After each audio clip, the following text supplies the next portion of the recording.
C'est au titre pressant sur la nécessité de résoudre la crise que traverse la RCA dans le strict respect de sa souveraineté et de son intégrité territoriale que se tient en visioconférence cette 10e session extraordinaire de la conférence des chefs d'État et de gouvernement de la Communauté économique des États de l'Afrique centrale, CEAC. Une initiative du président congolais Denis Sassou Nguesso sur demande du président de la RCA. Sous l'égide du président congolais par ailleurs, président en exercice de la CEAC, une institution qui se veut un socle de partenariat stratégique de la sous-région et garant de la politique pour la paix, cette conférence vise à accompagner le processus de paix et de réconciliation pour des élections sans violation des droits. Ouvrant les travaux, le président Denis Sassou Nguesso invite ses pairs à mettre en avant la pratique de la solidarité, l'assistance mutuelle, la complémentarité et la non-indifférence envers la RCA. Le président de la République centrafricaine, Faustin Archange, a pour sa part présenté les aspects les plus saillants de la crise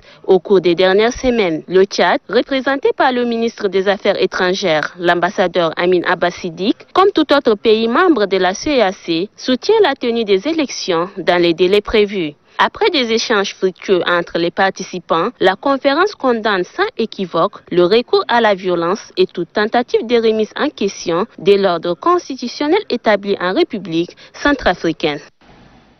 Mon pays, le Tchad, joint sa voix à celle des pays de la CEAC, ainsi que de l'Union africaine et de la communauté internationale, pour appeler tous les acteurs centrafricains à aller aux élections et respecter le verdict des urnes en laissant le peuple s'exprimer librement à travers le vote afin de choisir les dirigeants à même de conduire le destin de leur pays.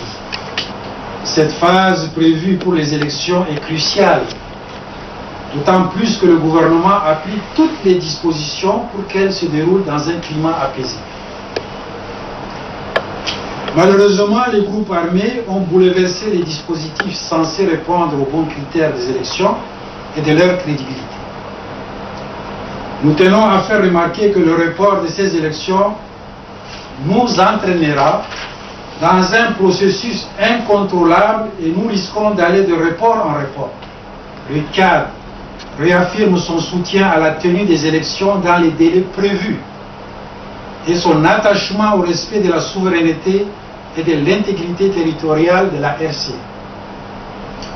Le Tchad apporte son soutien au gouvernement légitime et aux institutions en place en RCA à travers toutes les actions qu'ils entreprendront pour ramener la paix et la réconciliation entre les Centrafricains. Le Tchad exprime sa disponibilité pour se joindre à toutes les initiatives visant à inciter tous les acteurs centrafricains à conduire le processus électoral à son terme, condition sine qua non de paix et de stabilité dans le pays. À cet égard, mon pays exhorte les groupes armés à cesser les hostilités et à privilégier le dialogue pour une véritable réconciliation nationale.